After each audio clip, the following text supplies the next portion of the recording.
El 20 de febrero de este año, 2020, se promulgó la ley 4720 de alianzas público-privadas. Esta ley de alianzas público-privadas necesitaba un reglamento y ese reglamento fue emitido, 49 páginas tiene, por el presidente Luis Abinader.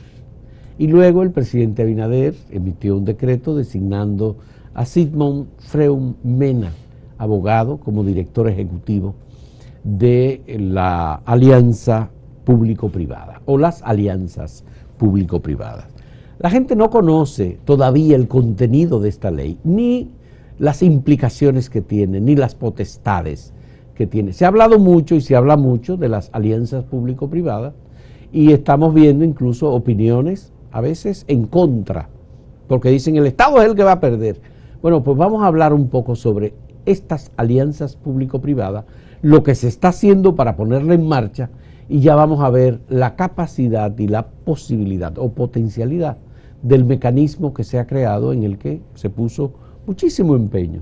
Tenemos a Sigmund Freud Mena, que es el director ejecutivo, así se llama, no director general, de las alianzas público-privadas, y hemos visto que esta es una institución nueva para el sistema administrativo de República Dominicana. ¿Cómo tú lo has ido organizando como primer director de estas alianzas público-privadas? Bueno, gracias Fausto por tenerme aquí y poder explicar a los amigos televidentes lo que tú estableces, la importancia de esa ley y el objetivo y el rol que tendrá en este gobierno. Como tú indicas anteriormente, la ley promulgada en febrero ordenaba lo que era la creación de la Dirección General de Alianzas Público-Privadas. La ley estableció un plazo legislador hasta enero del año próximo para la creación de la ley. Un año creo que fue. Sí. Sin embargo, el presidente de la República, desde el momento en el cual, inclusive desde la campaña, fue uno de los pocos candidatos que hablaba de alianza público-privada y la necesidad de que éstas se empujaran y se impulsaran para poder promover desarrollo en la República Dominicana. Por lo cual, desde el momento que nos designó en la transición, nos indicó la importancia que iba a tener para su gobierno esta dirección. Y por eso ves que el 17 de agosto asumo formalmente la dirección sin tener que esperar enero, ya que él tenía el interés de que se comenzara a estructurar de manera institucional la dirección, pero a la vez también empujar ciertos proyectos que el propio presidente anunció en su toma de posesión, como en el caso de Pedernales, el caso del puerto de Manzanillo, el tema de la autopista del Ámbar, que eso eran proyectos que el presidente anunció el 16 de agosto como proyectos que iban a ser empujados mediante las alianzas público-privadas en estos 4 años. Luego se hizo un acto particular en el Palacio Nacional, encabezado por el presidente de la República, en donde ya fue lanzado el proyecto propio de alianza público-privada. Así es. Posteriormente, ahí en ese acto se hicieron 2 anuncios formales. La promulgación del reglamento de aplicación de la ley y segundo, la identificación de los sectores a priorizar para desarrollar mediante alianzas público-privadas, en lo cual incluía 10 sectores importantes del país, entre los cuales está el tema de turismo, salud, infraestructura vial, movilidad urbana, educación, comercio. Se identificaron cuáles eran los sectores que por lo menos en estos primeros 2 años se requería de una inversión del sector privado conjuntamente con el sector público para primero reactivar la economía, que en un momento tan importante como este. Una de las cosas que hemos visto en medio de la pandemia, es decir, la gran crisis en la que ha estado la sociedad dominicana desde marzo hasta hoy y que se va a mantener aún independientemente de que haya vacuna o no, es que el sector privado tiene que participar y tiene que ser un auxilio, en este caso, del sector público en desarrollar determinados proyectos en donde la intención del gobierno no es hacerlo solo. Correcto. Es decir, el gobierno puede empujar y colocar parte de recursos, pero el sector privado también puede hacer negocio. Es decir, no estamos penalizando hacer negocio con el Estado. Todo lo contrario, todo lo contrario. Lo que estamos tratando de hacer ahora es crear un marco de transparencia para que el sector privado pueda encontrar conjuntamente en alianza con el sector público proyectos a desarrollar en el cual el sector privado, con todos los niveles de transparencia que exige la ley, con la rigurosidad del procedimiento y con seguridad jurídica, pueda realizar inversiones de capital y pueda desarrollar conjuntamente con el sector público proyectos de infraestructura. Por ejemplo, Ahora mismo el gobierno, como tú dices, con la crisis de la pandemia, no tiene la capacidad para llevar a cabo una serie de proyectos de infraestructura que son importantes para el desarrollo del país. El país necesita seguir avanzando. Si nosotros necesitamos, por ejemplo, que el puerto de Manzanillo funcione, ya que es un puerto que está subutilizado, ¿por qué no aliarnos con el sector privado en una alianza en la cual haya distribución equitativa de riesgos, en una alianza en la cual haya un equilibrio en lo que serían los beneficios de las partes y poder desarrollar un proyecto tan importante para la zona noroeste del país? O sea, nosotros no estamos inventando nada nuevo. En todas partes del mundo, los proyectos de APP se vienen realizando desde hace décadas. Inclusive países latinoamericanos han sido punta de lanza y han demostrado eficiencia en proyectos como este, el caso de Colombia, que con su generación 4G ahora, y ahora viene la 5G, desarrollo de proyectos como aeropuertos, ferrocarriles, puertos, Perú, México, Chile, Panamá. O sea, hay muchísimos ejemplos de buenas prácticas de modelos de alianza público-privada sin que exista el temor, como ha existido aquí previamente, de que el sector privado lo que viene es a abrazar al Estado y a simplemente beneficiarse, a lucrarse de una manera desconsiderada, porque definitivamente hemos vivido experiencias como esa. ¿Y cómo nos aseguramos de que el Estado no va a ser esquilmado, no va a ser utilizado para, donde hay que poner dinero lo pone el Estado y cuando hay que sacar dinero lo saca el sector privado? Es así. No digo que sea así necesariamente. No, pero muchas veces. Pero si no hay una capacidad de parte del Estado para poder negociar y establecer sobre el papel el tipo de alianza, por ejemplo, la autopista de Juan Pablo II, que es la autopista que conecta a Santo Domingo con Samaná. Al nordeste. Al nordeste, Rincón de Molinillo. Así es. Ahí se estableció una especie de punto de equilibrio en el que el Estado tiene que desembolsar cada año 2.000 o 3.000 millones de pesos porque no le da a los constructores de la autopista. Pero además el Estado puso un 20% del fondo de la construcción y se dio el terreno. Esa es una alianza público-privada muy mal llevada, lamentablemente. Totalmente de Pero acuerdo. además el peaje que se paga, 1.000 pesos. 1.000 pesos para ir y venir de Samaná. Totalmente de acuerdo. Una carretera privada. Tú has puesto el mejor ejemplo de lo que no debe ser una De lo alianza que no debe público-privada. ser. Estamos claros, muy claros con eso. Porque ¿qué es lo que ocurrió ahí? Ahí no hubo distribución de riesgo, Fausto. Todo el riesgo lo asumió el Estado. O sea, se hizo un estudio de tráfico, ¿verdad? Sí. En el cual se establecía que en un plazo de 8 a 10 años debían pasar alrededor de 30.000 vehículos por esa autopista. Al día de hoy solamente ha llegado a 8.000 vehículos. O sea, todavía ni la tercera parte. ¿Qué ocurrió ahí? Bueno, primero hubo mala fiscalización o mala revisión técnica por parte del gobierno, ya que establecer un estudio de tráfico tan ambicioso, entonces el propio Estado Dominicano estaba poniendo la soga en el cuello, al establecer de que si no llegábamos a ese mínimo, entonces se entraba lo que era el ingreso mínimo garantizado o el llamado peaje sombra. Ahí hubo desde el inicio un mal problema. Pero también hubo otro tema, y es que el Estado asumió todo lo que son riesgos de tasa cambiaria, riesgos de inflación, temas también, por ejemplo, de los préstamos. Los préstamos. Todo. O sea, no hubo una distribución de riesgo. Ahí simplemente el Estado le sirvió en bandeja de plata al sector privado un proyecto que para ellos es totalmente rentable. E incluso, déjame decirte algo, ellos están tan conscientes de la rentabilidad y del abuso que es ese proyecto en su origen para el Estado Dominicano, que te anuncio que nosotros, ya el presidente ha creado una comisión que está negociando con los concesionarios Autopistas de la del Nordeste. Sí, correcto, con la autopista del compañía. Nordeste, que Sí. incluso, déjame decirte, tengo que ahí, vamos a decir, tirar un poco la toalla. Los actuales concesionarios no son los concesionarios originales, son concesionarios que adquirieron la autopista hace 5 años atrás. Ya. Entonces, ellos, entendiendo de que realmente esto es insostenible, porque este año nosotros pagamos cerca de 60 millones de dólares para el ingreso mínimo garantizado, hemos entrado en un proceso de negociación y creo que vamos a llegar a cosas positivas para el país, que el presidente lo anunciará en su momento. Pero como tú dices, ese es el mejor ejemplo de lo que no debe ser una alianza público-privada. Y entonces, tomando ese ejemplo y tomando lo costoso que ha sido para el Estado Dominicano, es por eso que nosotros tenemos que hacer todo lo contrario. Primero, no solamente por un tema de que tenemos que de hacer algo distinto a lo que ocurrió, sino que la ley no los manda. O sea, la ley 4720, que no existía al momento del otorgamiento de esa concesión. No, eso es una concesión en el gobierno 2000-2004. Correcto, que inclusive, en principio no se entendía si era una licitación de obra pública simple y luego traspasó una concesión. Fue un proceso bastante extraño lo que ocurrió en ese momento, pero no existía tampoco la normativa legal para darle rigurosidad. Ahora sí, nosotros tenemos que ajustarnos a un proceso que nos exige una serie de pasos en el cual primero se demanda mucha transparencia, en el cual tiene que haber obligatoriamente un proceso de selección competitiva. O sea, la ley 4720 promueve la competitividad. ¿Para qué? Para eso mismo. Ya cuando existen varios actores, por ejemplo, pujando por un proyecto como este, podemos encontrar mejores alternativas.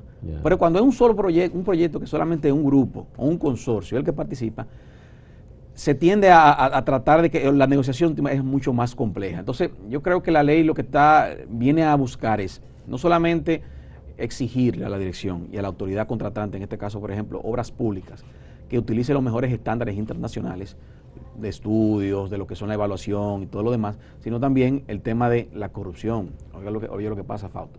Anteriormente, el ministro de las Públicas, un caso como ese, otorgaba ese contrato sin mayores complicaciones más que poder del presidente de la República, por ejemplo. Ahora la ley exige que es un consejo. O sea, la Dirección General de Alianza Público-Privada tiene un consejo. Tiene un consejo que lo encabeza el presidente. Que lo encabeza el ministro de la Presidencia. El ministro de la Presidencia. Está el ministro de la Presidencia, está el ministro de Economía y Planificación, está el ministro de Hacienda, está el director de Contrataciones Públicas, también, está el consultor jurídico y está el director general de Alianza Público-Privada. O sea, quien sea adjudicatario de una obra de este tipo tendrá que pasar por el tamiz de 5 ministros o 3 ministros y 2 directores, que ninguno de ellos tiene la suficiente discrecionalidad como existía anteriormente. Entonces, lo que se están estableciendo, o sea, hay una serie de parámetros que son mucho más complejos ya poder llevar a cabo. En la revisión de la ley 4720, me gustaría saber, ¿caben en las alianzas público-privadas compañías e inversionistas internacionales? Sí, claro, totalmente. Totalmente. No existe una discriminación negativa en contra de los inversionistas extranjeros. ¿Y cuál ha sido la reacción del sector privado de República Dominicana, potenciales aliados del Estado? Muy buena, ha sido muy buena. Debo decirte primero que desde que fuimos designados hemos recibido muchísimas expresiones del sector privado de interés, ya proyectos más o menos preliminarmente preparados, que han ido a presentarlo, a discutido con nosotros para poder presentar formalmente, e incluso de anuncios que no puedo todavía decir cuáles son, por un tema de confidencialidad que me exige la ley. Ya tenemos 2 proyectos de iniciativa privada depositados formalmente en la dirección que estamos analizando. O sea, ya la semana pasada pudimos recibir proyectos. Es decir, que hay un interés sumamente marcado por parte del sector privado, tanto local como extranjero. Pero también quienes han expresado un mayor interés, por ejemplo, son las asociaciones de fondos de inversión, son los fondos de pensiones, los puestos de bolsa, porque entienden que a través de este mecanismo pueden tener otra alternativa para lo que es la colocación de sus capitales. Los fondos de pensiones principalmente, que se han quejado de que los únicos instrumentos de inversión que existen en la República Dominicana son los bonos de título de Hacienda y bonos del Banco Central. Entonces, con esto pudieran tener otra alternativa para generar inclusive mayor rentabilidad a los pensionados y a la vez también diversificar la cartera. O sea que ellos han sido parte de lo que han aplaudido la aprobación de esta ley. ¿Y no hay de parte del sector privado algún interés expresado sobre alguna de las empresas estatales, por ejemplo, en las cuales el Estado tiene la posibilidad de dividir inversión? Punta Catalina, por ejemplo, por poner un caso. Aunque ese puede ser un poco conflictivo. Banco de Reserva, por ejemplo, por poner otro caso. Y hay muchos más. ¿Cómo es que...? No, existe, o sea, hay interés del sector privado. El caso de Banreserva no lo he escuchado, porque Banreserva es una institución que el Estado, entiendo, nunca ha pensado poner en manos del sector privado. Una institución sumamente sólida y rentable. Ahora, en el sector eléctrico sí, hay mucho interés de parte del sector privado de participar en el sector eléctrico. No necesariamente Punta Catalina, porque el problema que tiene Punta Catalina es no solamente el sobrecosto, que es evidente, sino también el tema del carbón. No hay banco internacional que financie una operación de compra de Punta Catalina por el tema de la generación a través de carbón. Pero el tema de la previsión de ingresos de unos 500 millones de dólares por año es como un atractivo que dicen, bueno, puede dejar 200 millones de dólares por año de beneficio. Entonces, el Estado ha sido un poco dubitativo y el gobierno no está muy claro sobre lo que va a hacer con Punta Catalina. Lo que pasa es que el presidente ha indicado, para poder determinar qué haremos con Punta Catalina, hay que entender Punta Catalina. ¿Y en qué sentido? Primero estamos haciendo una auditoría internacional para primero establecer y poder identificar los costos, o sea, ¿qué vale Punta Catalina? Porque como acabamos de decir ahora mismo, nosotros no sabemos cuánto costó al final del día Punta Catalina. Entonces, si nosotros no tenemos la certeza del costo de Punta Catalina, no podemos tampoco hacer una operación con Punta Catalina. Claro. Lo que sí también se ha establecido es que también podríamos cambiar el tema de la generación, o sea, la matriz de generación. Y se establecerán algún tipo de consultorías, de contratos, para buscar y determinar si podemos cambiar la matriz de carbón a gas natural, a ver si es rentable. Porque como te digo, al final del día el tema del carbón está generando muchos problemas. Hay un problema grandísimo con el depósito de las cenizas, que llegará hasta un punto en el cual es insostenible lo que hace la planta en 10, 15, 8, 10 años, no sé cuánto, una planta que no tiene ningún tipo de valor o de utilidad, salvo que se le busque una solución a ese tema. Entonces, como el gobierno no ha podido levantar toda la información aún en 100 días, no ha determinado al final qué hará. Pero lo que sí el presidente se ha indicado es que tiene todo el interés de que por lo menos se busque una empresa que opere y mantenga la planta.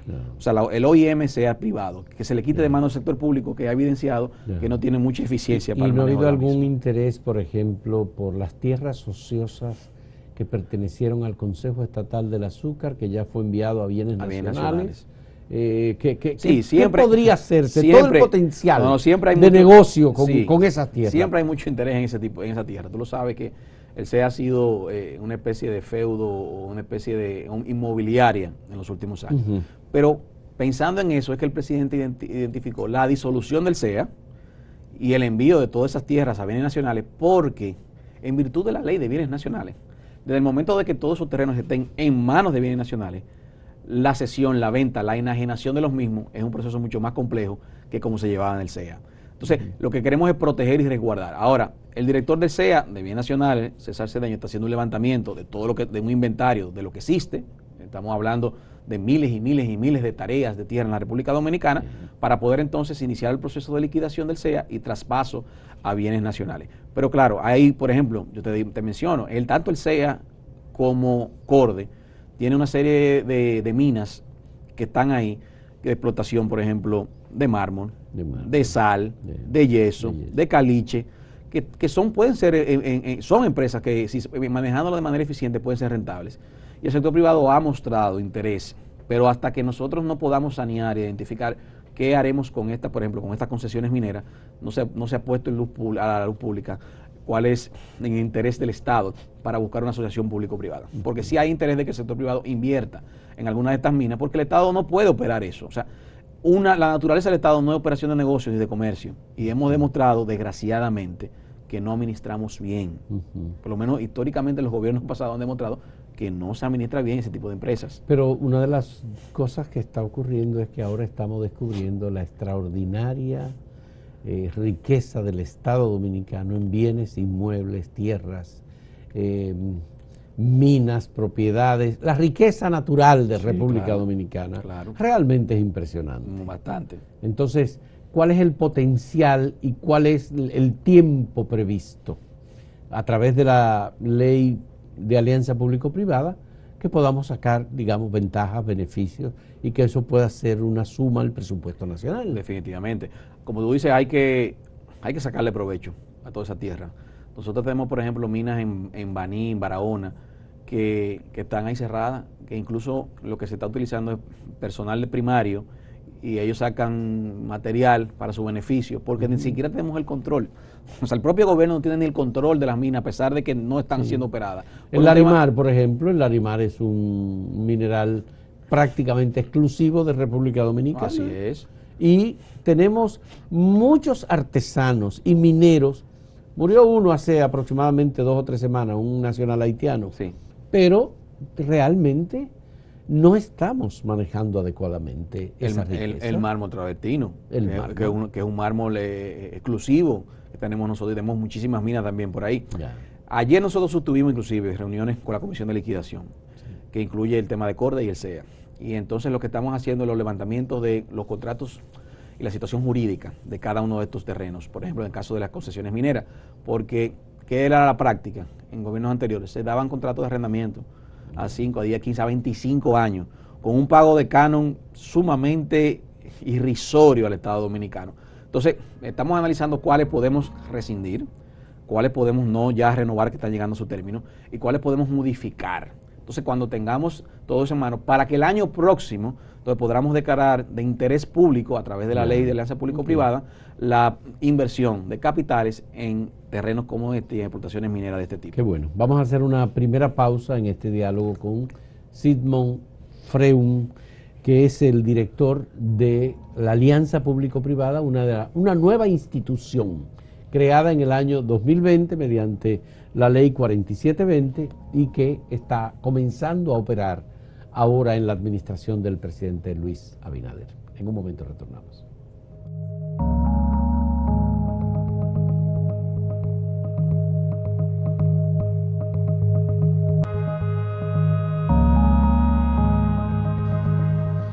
Sigmund, me gustaría saber de las 10 prioridades definidas para la alianza público-privada. Ya tú me dices que hay 2 proyectos que han llegado, pero hay proyectos que sean iniciativa directamente de la dirección ejecutiva de la alianza público-privada. Claro que sí.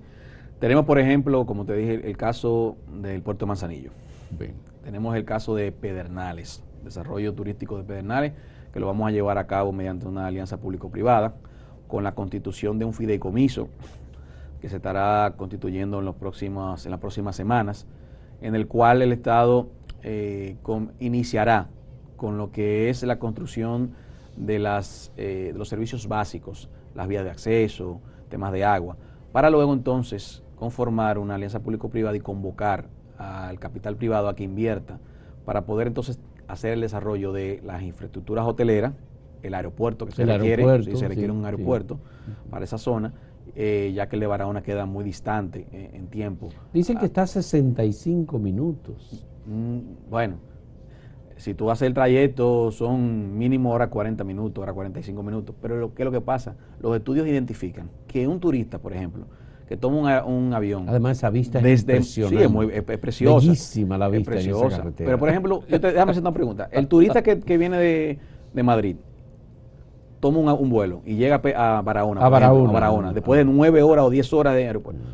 Exigirle 2 horas o hora y 45 minutos de trayecto para los estándares, ya hay estudios que lo determinan, para los estándares internacionales de turismo y de trayecto es demasiado. O sea, cualquier trayecto que sea más de 1 hora ya se considera que es de cansancio, genera el cansancio y hace que el turista rehuya a acudir a ese destino. Entonces, por eso es que se ha identificado de que tenemos que hacer un aeropuerto en Pedernales que exclusivamente vaya dirigido a esa zona, como se hizo en el caso de Punta Cana hace muchos años atrás, y ha demostrado que ha sido exitoso. Y como lo tiene Cancún también, por ejemplo, que está ahí mismo en la zona hotelera. Si nosotros queremos generar turismo en Pedernales y masa, tenemos que darle comunidades a los turistas. Y sería crear, en el caso de Pedernales, sería crear infraestructura vial, infraestructura, por ejemplo, acueductos, la parte eléctrica. ¿Y el aeropuerto qué sería? ¿Concesionado? ¿Alianza público-privada? Alianza público-privada que será operado por ese gran fideicomiso.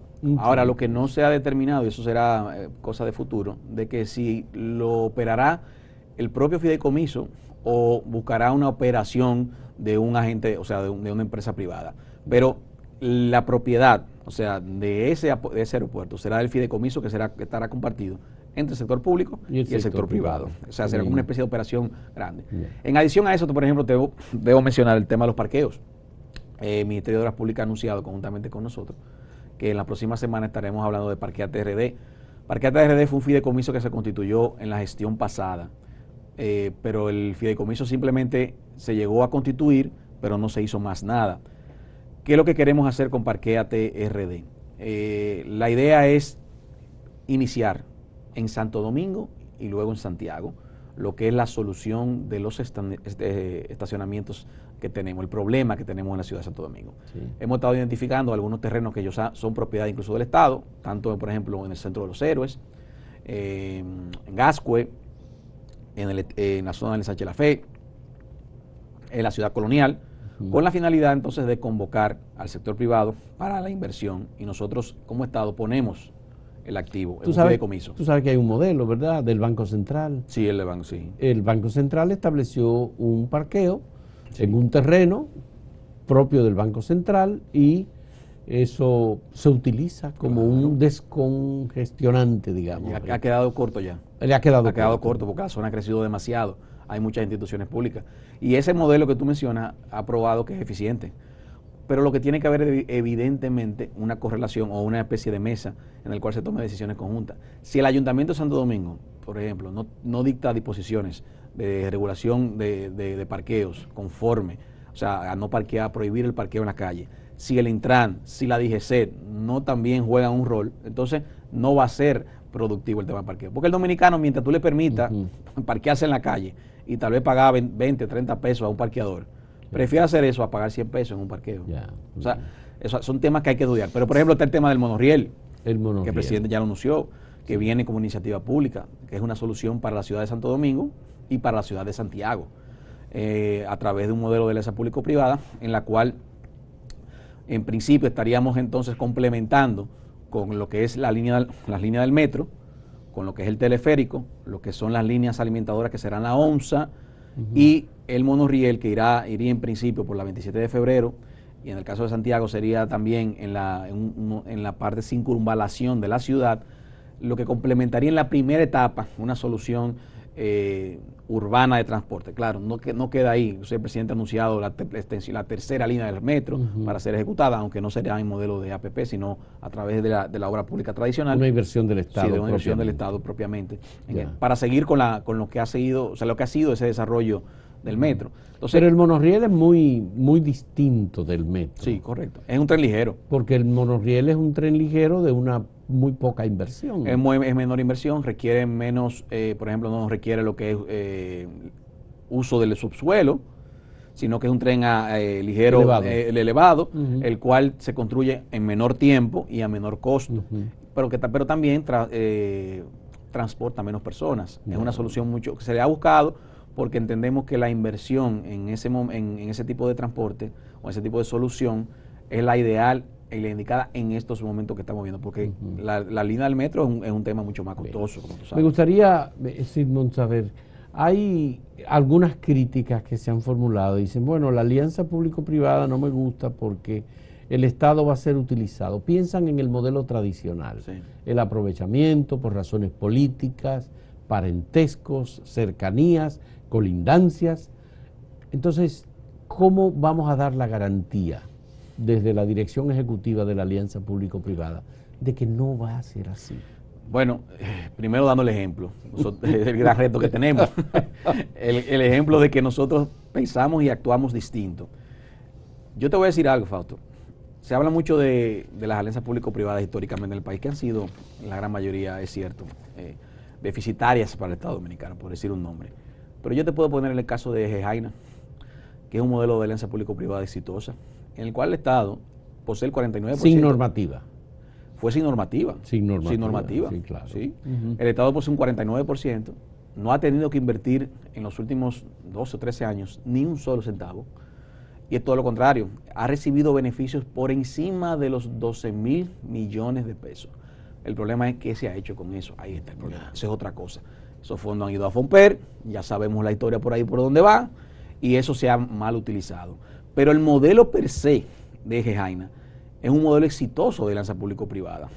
Y eso es lo que nosotros tenemos que replicar en los próximos proyectos a ejecutar. Entonces, a tu pregunta, la garantía es el compromiso que yo tengo primero como profesional, como dominicano, como funcionario de un presidente que exige transparencia y que está demostrando que representa un cambio, como padre de familia que soy, como buen cristiano, de que vamos a hacer la cosa distinta. No puedo dar otra más garantía. Nosotros tenemos que aplicar la ley. Si aplicamos la ley y el reglamento, ¿cómo está? No tiene por qué haber situaciones como esa. Podremos cometer errores como lo comete cualquier ser humano, pero si nosotros hacemos las revisiones del lugar, los estudios del lugar, si nosotros jugamos el rol que debemos jugar como Estado, porque también tiene mucho que ver qué tanto el Estado está dispuesto en ocasiones a inclinarse a favor o no de una situación determinada, no tiene por qué ocurrir situaciones como las que han pasado anteriormente con este tipo de proyectos. Estuve revisando la ley de alianza público-privada y la función sancionadora de la institución me parece muy débil. en los términos en que fue aprobado en el Congreso Nacional pasado. Y obviamente está igualmente en el reglamento, pero después que se hace una alianza con una institución internacional o nacional, privada, el Estado Dominicano debe tener, entiendo, suficiente capacidad para poder, por ejemplo, terminar esa alianza. Sí. ¿Eso es posible? Es posible, claro. Como tú dices, primero, la ley tiene, el régimen sancionador es un poco laxo. Pero también, además, la garantía jurídica que existen en el día de hoy con el tema de los arbitrajes en favor de las empresas privadas hace mucho más complejo el tema de la resolución de los contratos. Ahora, lo que sí se deben establecer es, por ejemplo, pliego de condiciones y contratos y cláusulas contractuales lo suficientemente claras y precisas, en el sentido del cual, cuando exista algún tipo de incumplimiento por parte del sector privado y el Estado haga su fiscalización como debe ser, se le debe permitir al Estado, primero, sancionar económicamente o, en el caso que haya que llegar a una resolución de contrato, llegar a la resolución de contrato bajo los argumentos de que ha habido un incumplimiento y ha habido desequilibrio financiero en perjuicio del Estado Dominicano. Por ejemplo, como mencionábamos ahorita, el caso de la autopista Juan Pablo Duarte. No, Juan Pablo II. Juan Pablo II, perdón. Sí. Si llegamos, yo soy de convencimiento, y aunque el Estado no está en eso, nosotros no queremos entrar en esa fase de rescisión, si estamos en una fase negociadora, porque no queremos enviar el mensaje ahora mismo, cuando estamos promoviendo la alianza público-privada, de rescindir un contrato que es abusivo, pero no importa.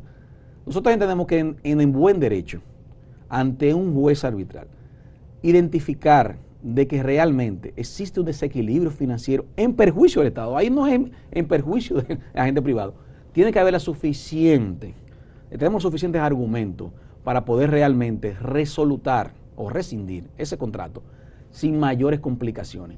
E incluso la empresa concesionaria anterior había incumplido con una serie de obligaciones que tenía en el contrato, que también son causas más que suficientes para rescindir. Claro. Lo que pasa es que el gobierno pasado nunca quiso involucrarse en el tema de la autopista del Nordeste.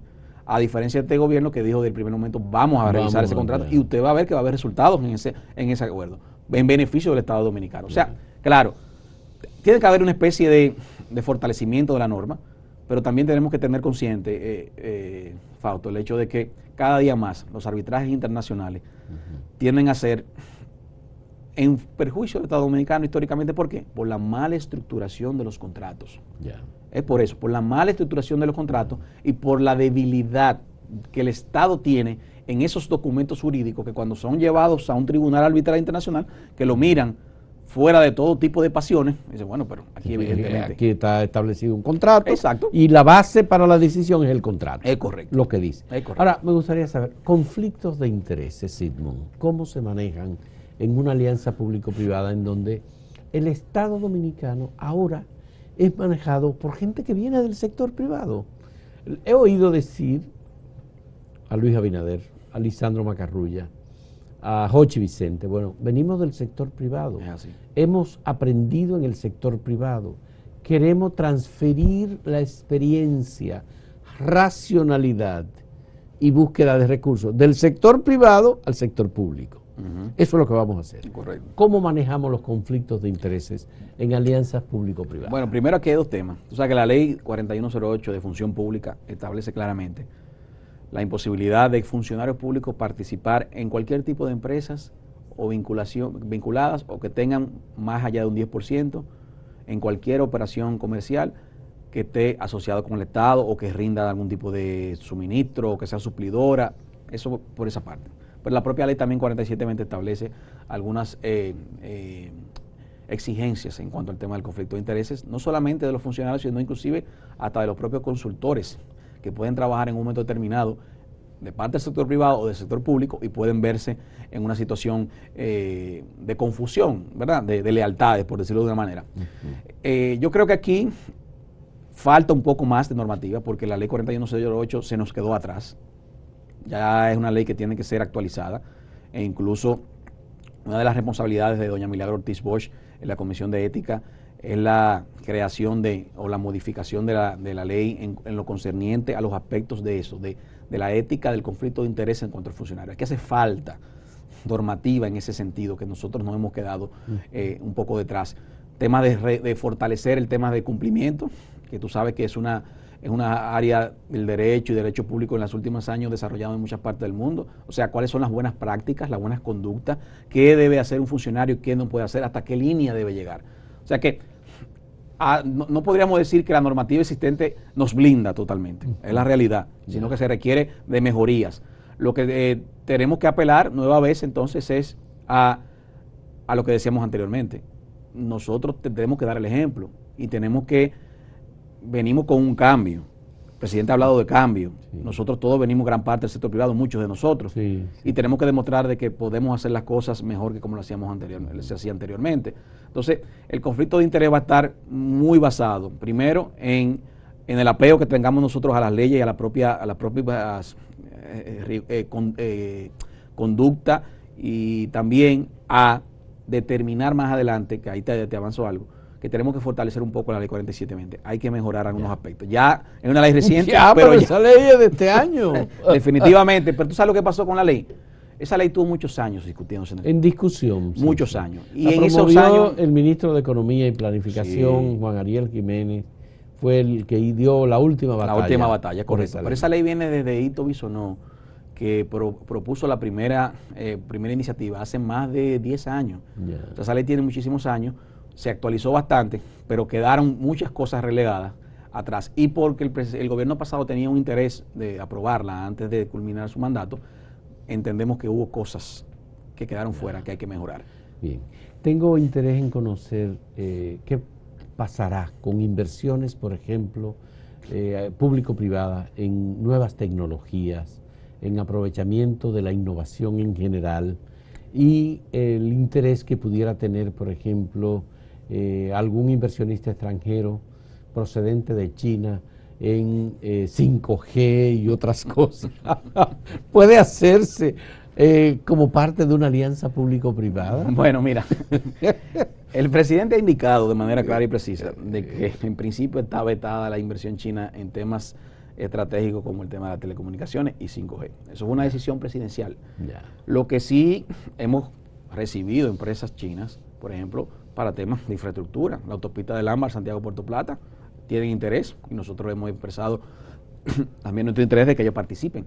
O sea, la inversión extranjera está abierta a todas las ramas, claro. El presidente ha identificado áreas sensibles en el cual, por asuntos de interés nacional y de estratégico, ha decidido objetar inversión en algunos lugares. Pero en todas las demás áreas, por ejemplo, tú hablabas de la tecnología, hemos recibido muchísimas expresiones de interés, todavía no formalizadas, pero sí ya más o menos estudios preliminares, por ejemplo, para lo que es la ampliación de la red de Internet del país en un momento como estamos viviendo actual. Claro. Estamos viviendo que el tema educativo ha quedado en desnudo. Así es. De que nosotros no tenemos una estructura en materia de telecomunicaciones eficiente. Y por eso tenemos que también apoyarnos en la radio y la televisión. Así es. Para poder entonces hacer el plan de educación. Entonces, se ha identificado la posibilidad de llegar a los lugares en los cuales las empresas tradicionales no tienen interés. Porque, por ejemplo, las 2 empresas o las 3 empresas más grandes de telecomunicaciones del país, posiblemente no le interese ir a Dajabón, o a un pueblito de Dajabón, a un municipio, a un distrito municipal, porque no hay masa crítica. Económicamente no les es viable. Ahora, con la alianza público-privada en la cual el Estado identifique de que ahí hay estudiantes que tienen el mismo derecho de que aquel que vive en Naco, que vive en Arroyo Hondo, que vive en Piantini, para recibir internet, que es un servicio público esencial en el día de hoy. Entonces podemos desarrollar proyectos como ese, en el cual el Estado ponga una plataforma o se comprometa a pagos contingentes a futuro, o se comprometa a través del Ministerio de Educación a hacer acuerdos en el cual el sector privado puede hacer las inversiones de capital para llevar allá las estructuras de telecomunicaciones, la llamada última milla, y poder entonces conectar a esas personas. Eso se hizo, por ejemplo, en México lo hizo. López Obrador hizo un proyecto que de las cosas buenas yo creo que se pueden sacar de su gestión. Es esa, hizo un proyecto súper interesante en todo lo que fue desde Chiapas, al sur, que es la parte más pobre, ¿verdad?, de México, hacia el centro, de un proyecto de infraestructura telefónica. Sí, correcto. Entonces, eso son cosas de tecnología que hay que hacer. Y estamos abiertos a la inversión. Y hay muchos inversionistas interesados en eso. Lo que estamos ahora, evidentemente, todos estos proyectos requieren de tiempo, requieren de estudios y también requiere de voluntad del gobierno central. Bien, ¿cómo se establece la frontera entre esta inversión corresponde a la alianza público-privada o esta inversión corresponde al Ministerio de Industria y Comercio, o de Obra Pública, o el Instituto Dominicano de las Telecomunicaciones? Correcto, esa es buena pregunta. Mira, la ley, el reglamento y unas metodologías que nosotros hemos aprobado recientemente son las que identifican qué proyecto puede o tiene la vocación de realizarse mediante alianza público-privada. Por ejemplo, el ministro de la Pública anunció la construcción de la infraestructura de la circunvalación Asua, qué sé yo, Ibaní. Sí. Probablemente el tráfico, la cantidad de vehículos que pase por ahí no sea lo suficientemente apetecible para que el sector privado la lleve a cabo mediante una alianza público-privada. Entonces, determinará también el tema de la posibilidad de la rentabilidad, también el impacto social, también determinará, no todo proyecto puede ser APP como se denomina, porque la naturaleza misma no lo identifica. Si nosotros, por ejemplo, el presidente ha identificado los acueductos, una parte de los acueductos del país tienen que ser ejecutados mediante el INAPA, como contratación pública directa. Pero hay otra de interés público. Correcto. Totalmente. Totalmente. Pero hay otras partes de los acueductos, que dice el presidente, que pueden ser desarrolladas mediante la alianza público-privada. Por ejemplo, el acueducto de Punta Cana. ¿Por qué? Bueno, primero ahí en Punta Cana existen los hoteles suficientes para que ellos tengan la capacidad de poner los recursos. Y son los principales clientes, serán los principales clientes de ese acueducto, los cuales le generará la suficiente recursos económicos al acueducto para mantenerse. Además de que para el país, socialmente hablando, es más importante, por ejemplo, el acueducto de Boca Chica o el acueducto de Jarabacoa que el acueducto de Punta Cana. Claro, entonces, ese es un modelo que no debe ser licitación pública, porque el Estado debe destinar los recursos que tiene para licitación pública, para obra pública, para casos más primordiales, más esenciales, más urgentes, mientras se puede destinar para alianza público-privada aquellos proyectos de infraestructura que no tengan esa urgencia y que no tengan esa sensibilidad social. Alguien que vaya a desarrollar un proyecto turístico importante en la zona este, en Macao, por ejemplo. Correcto. Lo primero que tiene que hacer es tener un acueducto. Un acueducto, claro. Eso es lo primero. Y esa es una obra de infraestructura que tiene un costo bastante alto. Así es. Si hay capacidad y si hay posibilidad de que eso sea público-privado, excelente. Correcto. Pero no es prioridad del gobierno. Es correcto. No es prioridad del gobierno porque la masa crítica que vive en Macao de personas habitantes no es la misma que nosotros tenemos, por ejemplo, en Jarabacoa o Moca. Así es. Y no necesitamos resolver esa situación para un hotel. Entonces, eso determina qué proyectos pueden ser o no pueden ser alianza público-privada. O sea, dependiendo la necesidad del Estado, la urgencia, la solución a corto o a largo plazo y la rentabilidad al final del día. Porque el agente privado solamente se involucra si existe rentabilidad. Vamos a hacer una última pausa en este diálogo con Sigmund Freud Mena, que es el director ejecutivo de la Alianza Público-Privada de República Dominicana, designado por el gobierno recién inaugurado del presidente Luis Abinader. En un momento volvemos.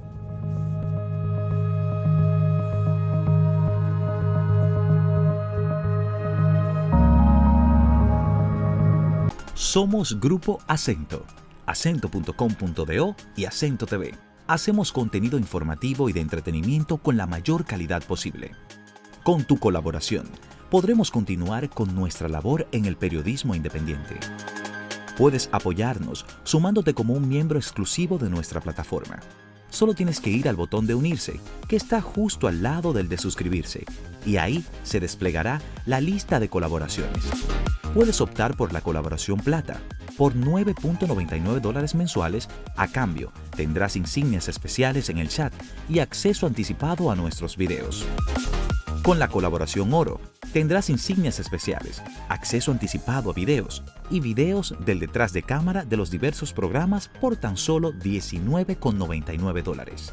Con la colaboración Platinum, por $29.99, tendrás todos los beneficios de los niveles anteriores, más mención de tu canal en la descripción de nuestros videos y al final de cada video. Puedes cancelar tu colaboración en cualquier momento. Contamos contigo. Somos Grupo Acento y junto a ti seguiremos haciéndola.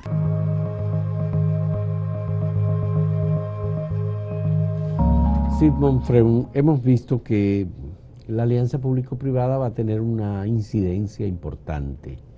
En principio la gente no lo entiende tan claramente, pero con todo esto que hemos conversado, esto implicará, digamos, una privatización de manera distinta de actividades que antes estuvieron en manos del sector público y ahora van a pasar a ser controladas por el sector privado.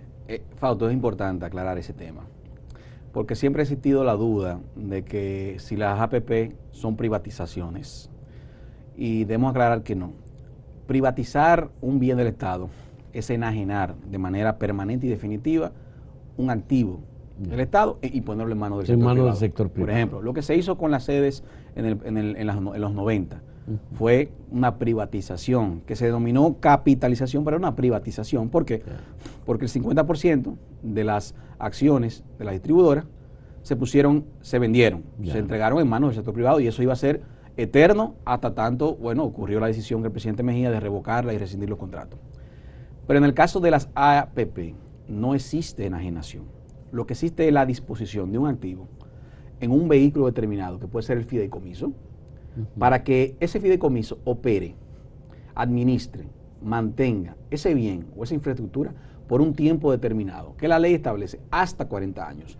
Llegado a los 40 años, en el caso de que sea el tiempo máximo, ese bien, esa infraestructura vuelve en manos del sector público. O sea, el sector público nunca dejará de ser el propietario de ese activo. Todo lo contrario, se beneficiará, ya que al final del día recibirá un proyecto que está marchando, una infraestructura construida en beneficio entonces del Estado dominicano. Esa es la gran diferencia entre la privatización y las APP. Luego, el criterio del fideicomiso no significa que el sector privado tiene mayor cantidad de acciones o que el Estado tiene mayor cantidad de acciones y que uno controla y otro no.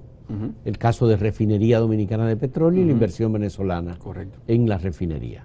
Ellos tienen un 49%, el Estado el 51%. Correcto. Todo dependerá, en este caso, Fausto, la aportación de cada una de las partes. Si nosotros vamos a construir la autopista del Ámbar, por mencionar algo. El caso de la autopista del Ámbar, que va de Santiago a Puerto Plata. Y va a comunicar en 23 minutos Santiago-Puerto Plata. Santiago con Puerto Plata. El Estado, que en principio, ¿qué deberá aportar? Aportará los terrenos, que en gran medida son bienes del Estado, al fideicomiso, que se constituirá. Esos terrenos tendrán una valoración.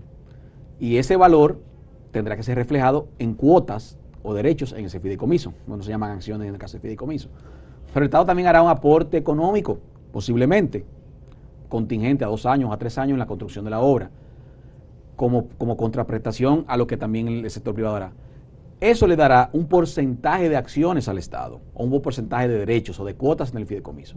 Y en virtud de eso tendrá entonces una representación en la mesa del fideicomiso, en el comité técnico, que tendrá que sentarse a tomar decisiones. Si el Estado tiene un 51 por la valoración que tiene la tierra y que tiene los aportes, tendrá que tener una representación de un 51. Si el Estado al final del día no puede aportar capital, sino solamente la tierra, y lo que tendrá es un 30%, un 20%, así se reflejará también en el fideicomiso. O sea, la constitución del fideicomiso y la constitución de la mesa del comité técnico y del consejo que dirige el fideicomiso será el reflejo de la participación de derechos que tengan las partes que conforman ese fideicomiso. ¿Cuándo el Consejo de la Alianza Público-Privada va a conocer la lista completa de proyectos que ustedes van a priorizar, digamos que en los próximos 2 años? Sí, estos 3 meses y de aquí a enero estamos, en adición a lo que hemos ido trabajando con la parte institucional de la dirección, hemos estado identificando conjuntamente con el gobierno central cuáles son los proyectos de interés para el gobierno y cuáles son los proyectos de iniciativa privada que vendrán y que también son de interés para el gobierno. Porque hay que aclarar algo, Fausto, que el proyecto venga de la iniciativa privada no significa que el Estado no le interese que ese proyecto se realice. Es todo lo contrario en muchas ocasiones. ¿Por qué? Porque el sector privado tiene mayor facilidad de hacer estudios. Por ejemplo, hacer unos estudios en una autopista como la autopista del Ámbar requiere de muchos años, recursos. Y posiblemente en el Ministerio de Obras Públicas no era un objetivo, una prioridad, porque estaban en otra autopista, ¿verdad? O estaban en otra infraestructura o en lo demás. Mientras que el sector privado puede hacer que haya tenido años trabajando estudios. Pero no quiere decir que ese proyecto no sea de importancia para el Estado dominicano. Ahora, ¿qué hace? El Estado recibe, o la Dirección General de Alianza Público-Privada recibe el proyecto como una iniciativa privada, lo lleva al Consejo y el Consejo ahí determina si es de interés público. Lo declara de interés público y ahí se abre el proceso de licitación. Entonces, conformado, como decía, los proyectos de infraestructura de iniciativa pública versus y también los proyectos de iniciativa privada que pueden ser de interés público, los llevaremos al Consejo y entendemos que a finales de enero estaremos anunciándole al país formalmente cuál sería el banco de proyectos o el pipeline de proyectos que nosotros tenemos a desarrollar en el próximo año 2021 y 2022. ¿Cómo se manejaría, por ejemplo, las protestas, quejas, versiones distintas del impacto ecológico en el caso de la autopista del Ámbar, por ejemplo, en esta alianza público-privada? Sí. Y lo digo nada más que porque es un proyecto, pero cualquier otro. Se puede replicar, claro, es así. Sí. El caso Pedernales también tiene mucho componente medioambiental. Bueno, primero estamos haciendo una labor preventiva. Estamos, en el caso, por ejemplo, de Pedernales, nos hemos estado reuniendo con los comunitarios, nos hemos estado reuniendo con los grupos medioambientales para identificar realmente cuáles son las áreas sensibles para ellos, para no tocar en el desarrollo turístico de Pedernales. En principio, en el caso de Pedernales, no estaremos tocando Bahía de las Águilas, sino que estaremos desarrollando todo lo que es el área de Cabo Rojo, todas las playas de Cabo Rojo, que son muy extensas y también muy preciosas. Y está muy cerca también. También, muy cerca, correctamente. En el caso, por ejemplo, de la autopista del Ámbar, tenemos que hacer ahora un levantamiento de cuál sería el impacto ambiental, porque es una carretera de montaña. De montaña. Totalmente. Sí. Identificar si hay cauces de ríos, aguas, cualquier tema de subsuelo, temas de fauna, la flora, y todo eso lo estamos haciendo preventivamente. ¿Cómo? Hemos creado una mesa con el Ministerio de Medio Ambiente, el cual tiene que acompañarnos a nosotros, al Ministerio de Obras Públicas, a la Dirección de Alianza Público-Privada y a cualquier otro órgano que tenga que ver, para hacer los trabajos preventivos. Claro, para que cualquier proyecto de esto pueda ejecutarse, tiene que tener una licencia ambiental, estudio de impacto ambiental, que son requisitos previos que la ley y el reglamento exige. No puede haber un proyecto de alianza público-privada desarrollado sin los debidos estudios y la licencia. Y para eso tenemos evidentemente el órgano regulador, que es el Ministerio de Medio Ambiente, que tiene que velar por el buen uso de los medios. Ahora, sí estamos claros, conscientes con lo siguiente. Aquí se utiliza mucho, en ocasiones, los intereses y el populismo medioambiental cuando se quiere detener ciertos proyectos, es cierto. Yo creo que hay que jugar un poco con eso. Respetar el medio ambiente, definitivamente, el presidente lo ha anunciado como una de sus políticas, pero tampoco podemos detener el desarrollo. Lo que hay que buscar la manera de que ambos converjan, como en muchísimas partes del mundo. Nosotros hemos visto, para el caso de Pedernales estamos viendo situaciones, en países, por ejemplo, como en Colombia, en México, dentro de parques naturales y áreas protegidas, existen instalaciones hoteleras, que son el atractivo principal por el cual los turistas van ahí. Porque está dentro de una selva, porque pueden ir a un sendero, porque pueden ver un vestigio arqueológico. Son cosas que pueden convivir y son situaciones que República Dominicana tiene que aprender a explotar. Costa Rica es el mejor ejemplo de lo que es un desarrollo turístico sostenible, en el cual el medio ambiente se une con la necesidad de generar turismo y se puede hacer un desarrollo interesantísimo. O sea, tenemos que aprender a vivir eso. Bien. Simón, yo estoy de verdad asombrado porque yo te he conocido a ti como abogado, como penalista, litigante, como un hombre del derecho, pero yo veo que lo que tú me estás diciendo, toda la expresión y todo el concepto, digamos, que tú estás manejando, no es solamente porque tú conoces la ley de alianza público-privada, evidentemente, sino porque tú tienes alguna especialidad en negocio, tú tienes... Explícamelo. Tú sabes, explícamelo, porque... Tú sabes, Bato, que me ayuda, esa es buena esa pregunta. Primero, me ha ayudado mucho también, en adición a mi práctica legal, el trabajo de nuestra oficina, que tenía que ver mucho con desarrollo turístico. Nosotros como oficina privada teníamos mucho impacto. Yayo-san. Exacto, Yayo, mi socio. Sí. En el sector del este, Punta Cana, Capcana, tenemos mucha relación con eso. Pero en adición también, nos hemos tenido que convertir en ingenieros. Ya yo soy ingeniero, yo sé hablar, por ejemplo, de un espigón, de puerto, yo sé hablar lo que es tema medioambiental. O sea, yo me he convertido en el poco tiempo, porque la verdad, en economista también, porque aquí hay muchos temas financieros. No, pero lo veo que tiene muchos conocimientos de economía y que está dedicado. Bueno, hemos tenido que prepararnos, la verdad que sí, que nos hemos puesto al día y además tenemos un equipo sumamente capacitado. ¿Cómo es la estructura que se ha creado en la Alianza Público-Privada? Hemos creado una estructura pequeña, en el cual está sustentada en 3 grandes subdirecciones: una subdirección de promoción, una subdirección técnica y una subdirección jurídica, por decirlo de esa manera, en la cual hemos captado personal del sector privado muy capacitado. También hemos traído o hemos heredado personas que vienen del sector público, por ejemplo, del Ministerio de Economía, de Hacienda, buenos analistas financieros y estructuradores. Pero cuando tú fuiste designado no había nada, porque no se absolutamente. había creado nada de la dirección ejecutiva de la Alianza Público-Privada. No había nada, eso no existía. No existía. No existía ni el espacio físico, ni estructura orgánica, ni presupuesto, ni personal, nada. Ya. Yo llegué el 17 de agosto yo solo. Solito. Solo. Entonces tú comenzaste a trabajar Así es. y ya tiene una estructura. Ya tenemos una estructura mínima, o sea, no podría decir que la estructura completa, pero ya tenemos una estructura lo suficientemente fuerte y capaz para poder estructurar proyectos. ¿Cuál es el promedio de edad de las personas que han sido 40, 35 años. 40, 35. Yo creo que yo soy uno de los más viejos, que tengo 43. ¿Y cuál es la división de género que hay ahí en ese Muchas grupo? mujeres, más mujeres que hombres. Eso lo puedo decir sin lugar a dudas. Ah, qué bien. Pero por coincidencia y casualidad, no necesariamente porque estemos tratando de preferenciar a las mujeres o no, sino que las mujeres se están preparando. No, mucho están más que los hombres. empoderadas. Están empoderadas. Definitivamente. Yo creo que en 10 años, 15 años, seremos los hombres que tendremos que hacer una campaña para que nosotros nos respeten nuestros derechos. Muy bien, Sigmund Freud, muchas gracias. Te agradezco esta conversación. Yo creo que es una manera también de entender y conocer lo que implica la alianza público-privada por todas estas informaciones que nos ha ofrecido. Te deseamos éxito y a tu equipo de jóvenes también, que evidentemente demuestran que estamos en una nueva República Dominicana. Así es. Qué bueno. Gracias, Fausto. Y tú sabes que lo importante de esta entrevista es que dar a conocer más. Hay mucho de conocimiento. Sí, y yo creo que con el tiempo se irá aclarando y cuando vayamos desarrollando proyectos. Pero por eso es bueno siempre explicar las bonanzas de este proyecto. Estamos dispuestos a darle todo el apoyo que sea necesario para que la gente conozca esta ley 4720 de Alianza Público-Privada y su reglamento, que es un reglamento que tiene 50 páginas, 49 páginas, que es el reglamento normativo de cómo deben operar estas alianzas que deben enriquecer a la sociedad dominicana. Muchas gracias a Sigmund y muchas gracias a ustedes por la compañía. Hasta luego.